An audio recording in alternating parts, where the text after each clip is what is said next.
उत्तराखंड की धामी सरकार आए दिन पहाड़ों को बचाने के लिए कोई न कोई कदम जरूर उठाती है।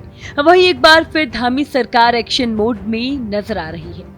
उत्तराखंड की पुष्कर सिंह धामी सरकार ने राज्य की भूमि सुरक्षा और स्थानीय किसानों के हितों की रक्षा को ध्यान में रखते हुए बड़ा फैसला लिया है। सीएम धामी के नेतृत्व में राज्य सरकार ने नया भूमि कानून लागू कर दिया है। इस कानून के तहत अब बाहरी राज्य के लोग उत्तराखंड के 11 जिलों में कृषि भूमि यानी कि एग्रीकल्चरल लैंड जो है वो नहीं खरीद सकेंगे। ये नियम खास तौर पर पहाड़ी इलाकों में लागू किया गया है, जहां पिछले कुछ सालों में बाहरी लोगों की तरफ से भूमि खरीद की घटनाएं जो है वो तेजी से बढ़ रही थी।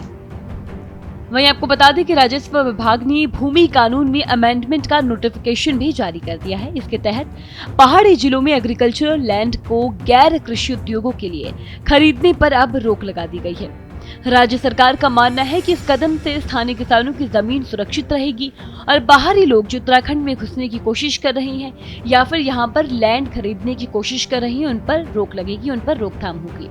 देखिए, इस कानून के तहत अगर कोई भी बाहरी व्यक्ति लैंड खरीदता है, जमीन खरीदता है, तो उसे पहले सरकार से परमिशन लेनी होगी। हालांकि इंडस्ट्रियल इन्वेस्टमेंट और खास परियोजनाओं के लिए कुछ छूट दी जाएगी, लेकिन इसके लिए भी सख्त शर्तें लगाई जाएगी।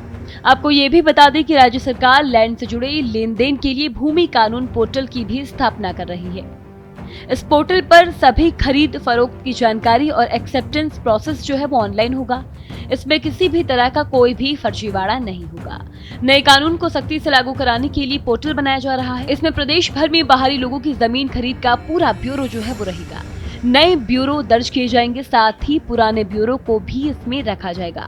नियमित तौर पर पोर्टल को अपडेट भी किया जाएगा। राज्य सरकार फ्यूचर में इस कानून को और प्रभावी बनाने के लिए भूमि उपयोग डेटा, डिजिटल नक्शे और लैंड ओनरशिप की ऑनलाइन वेरिफिकेशन प्रणाली भी विकसित करने की योजना बना रही है। फिलहाल इस खबर में इतना ही। इसी तरह की और खबरें देखने के लिए देखते रहें भारत।